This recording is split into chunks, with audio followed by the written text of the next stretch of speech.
Ya, silakan. Terus? Ya, saya Islam. Ya, terus. Mau nanya, Mm-mm. eh, Mm-mm. Yesus kan Tuhan.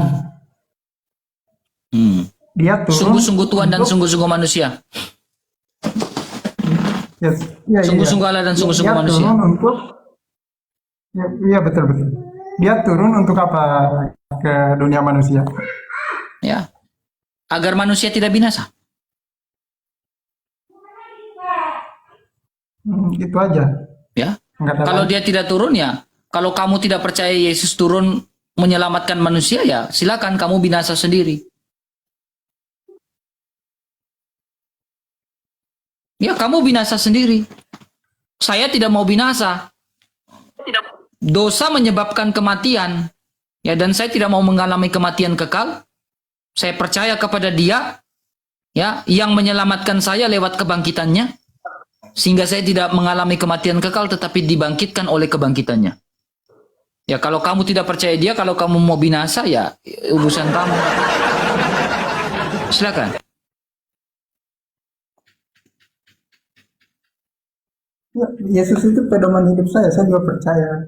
Ya, Cuma yang saya mau tanya, apa tujuannya dia turun ke bumi gitu? karena manusia Turun ke berdosa. dunia manusia. Karena manusia berdosa. Pertanyaan saya, dia Ya. sudah berhasil dengan misinya atau belum? Ya, di dalam Alkitab ketika ada 7 perkataan Yesus di atas kayu salib. Salah satunya dia mengatakan apa? Tetelestai. Tetelestai artinya sudah selesai. Artinya dia sudah menyelesaikan segala sesuatu yang dinubuatkan, tertulis di dalam kitab Taurat Musa, kitab para nabi, dan kitab Mazmur. Sudah selesai. Dia gagal atau berhasil? Oh, berhasil. Bahkan dia bangkit dari kematian.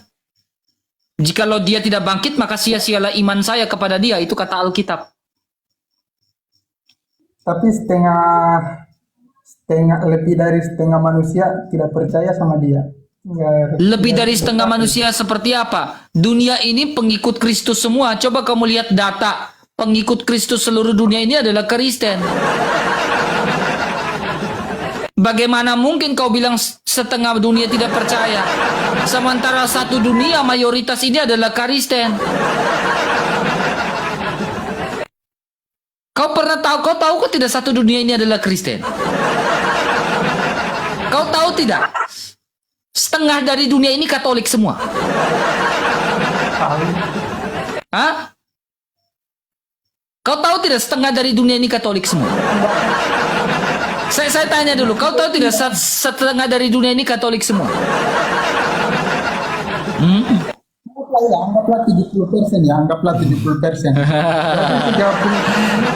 Ini yang berat teman-teman, berat ya. Jadi kalau kamu bilang satu dunia ini ikut Kristus semua, ya, inilah yang bilang dia membangun kerajaan dunia yang betul-betul mengikuti dia. Dia adalah raja dan kami mengakui dia sebagai raja. Satu dunia ini mengaku dia sebagai raja. Karena dia datang merubah semua tatanan, merubah semua hukum-hukum. Satu dunia mengaku dia sebagai juru selamat. Hanya kalian yang tidak mau mengakui resiko. Kalau kamu mau berada dalam kesuraman ya urusan teman. Dari banyak agama nih, cuma agama Kristen doang yang percaya. Apanya? Dari semua agama di muka bumi, yang yakin dia Tuhan cuma agama Kristen doang. Iya kan satu dunia.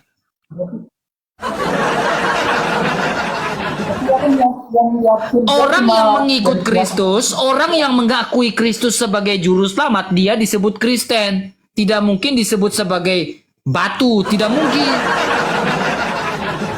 Orang yang mengikut Kristus, yang mengakui Kristus sebagai juru selamat, dia disebut Kristen. Labelnya dia adalah Kristen karena dia mengakui Kristus. Tidak mungkin dia mengakui Kristus lalu dia disebut sebagai Muslim, kan tidak. Ngerti nggak? Dia mengikut Kristus makanya dia disebut Kristen. Tidak mungkin dia mengikut Kristus lalu disebut sebagai Muslim, kan enggak. Mikir gak? Oke, oke. Ganti topik aja. Silakan. Apa topik yang lain? Silakan. Kristus tidak mengikuti siapa-siapa. Tritunggal kan ada Yesus, Roh Kudus, dan Allah kan? Bukan Allah, seperti Yesus, itu. dan Bukan Yesus. seperti itu. Kau tahu formulanya dari mana lagi? Tritunggal ini, kita ulang. Tritunggal ini Bapa, Allah Bapa, ya, memiliki firman-Nya, memiliki rohnya yang kudus atau rohnya yang suci. Ini berbicara tentang hipostasis. Ya, keadaan mendasar Allah yang memiliki firman-Nya dan rohnya yang suci. Hakikatnya Allah bisa dibedakan dari ketiga ini, tetapi tidak bisa dipisahkan. Contohnya,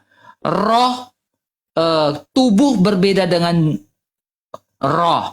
Roh berbeda dengan tubuh. Bisa dibedakan. Tetapi roh dengan tubuh bisa nggak dipisahkan? Tidak bisa dipisahkan. Kalau dipisahkan berarti bukan namanya manusia, namanya mayat.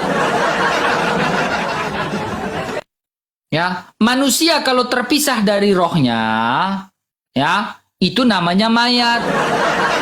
Ya. Maka dari itu kebagaimanaan Allah yang memiliki rohnya yang suci, memiliki firman-Nya disebut sebagai Allah yang Esa. Gitu. Yesus Kristus adalah firman Allah yang adalah Allah yang menambahkan rupa manusia. Sehingga manusia Yesus Kristus memiliki dua natur. Sungguh-sungguh Allah dan sungguh-sungguh manusia. Karena natur ilahinya menambahkan morpe, menambahkan rupa manusia. Gitu. Kalau kami mengaku Yesus itu hanya Allah saja bukan manusia, kami ini ajaran agnostik. Tapi kami mengakui dia datang sebagai manusia, memiliki dui natur Kristus. Apalagi? Siapa tahu kau login sebentar. Kau kan yang WA-WA saja. RK, saya pingin berdebat dengan kamu. Ya udah, saya naikin kamu nih. Saya baca kok DM-an kamu mau berdebat dengan saya. Masa begini saja perlawanan kamu sih? Apalagi? Belum selesai ini, belum selesai. Ya, silakan selesaikan. Kan Tritunggal Allah Bapa, Allah firman-Nya dan rohnya yang kudus. Firman hidup sebagai tubuh Yesus. Firman menambahkan rupa manusia sehingga rupa manusia, natur manusia itu disebut sebagai manusia Yesus.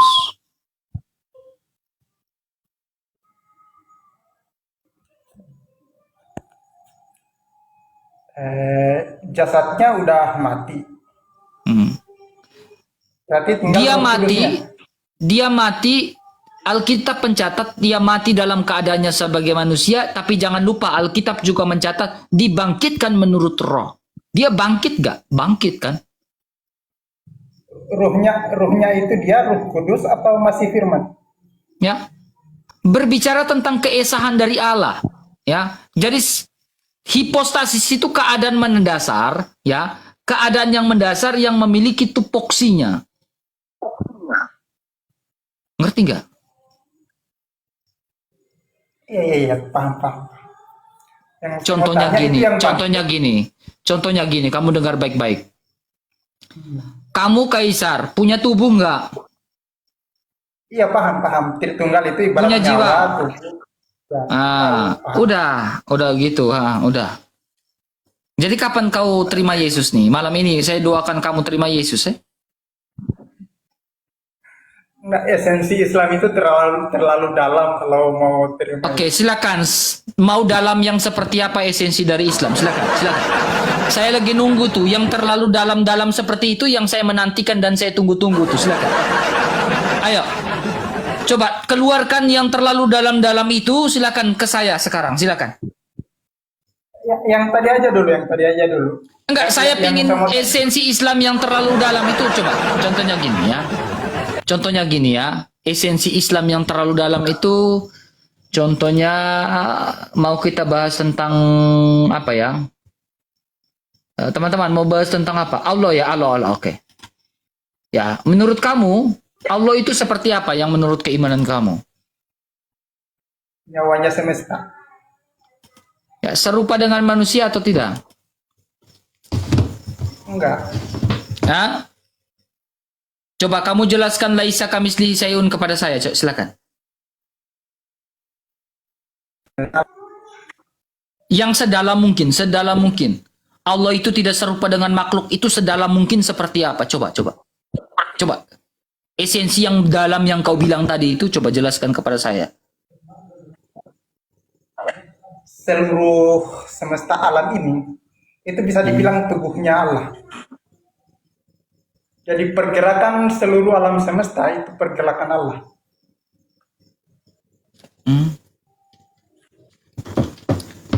Gini, kalau kamu mengatakan Allah itu tidak serupa dengan makhluk, tidak serupanya dalam seperti apa?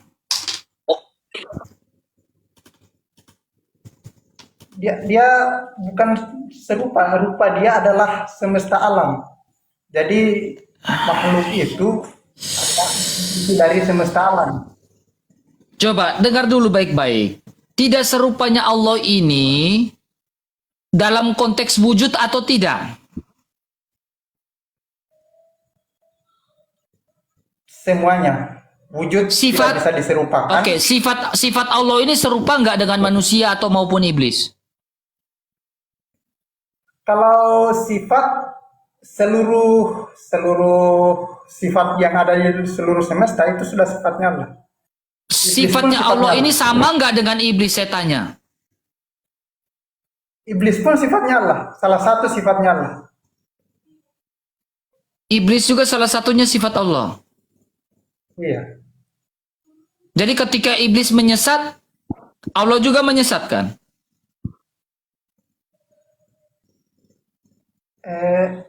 Coba saya pingin esensi yang terlalu dalam tadi. Saya mau esensi yang terlalu dalam tadi itu, ayo. Coba esensi yang terdalam. Jadi kalau iblis menyesatkan, apakah Allah juga menyesatkan? Coba yang lebih dalam lagi. Ya, iblis bekerja sebagai dirinya sendiri. Saya sebagai tanya, Tuhan sendiri. iblis menyesatkan atau tidak? Ya, saya jelaskan. Iblis hidup sebagai dirinya sendiri, sebagai sifatnya sendiri. Saya tanya, sifatnya iblis sama nggak dengan Allah? Nggak sama. Dia itu hanya bagian kecilnya. Ya. Iblis menyesatkan atau tidak? Ibaratnya gini, Allah itu bumi, iblis itu hanya sebutir debu. Tapi Saya itu tanya, ibarat iblis lah. menyesatkan atau tidak? Itu yang saya tanya, iblis menyesatkan atau tidak? Kalau soal menyesatkan, susah sih. Susah dijelaskan karena kesesatan itu tergantung pikiran manusia. Saya tanya, ini Bukan- bicara bukan iblis, tergantung- bukan Allah, bukan manusia. Kamu ngerti tidak? Iya, Ay.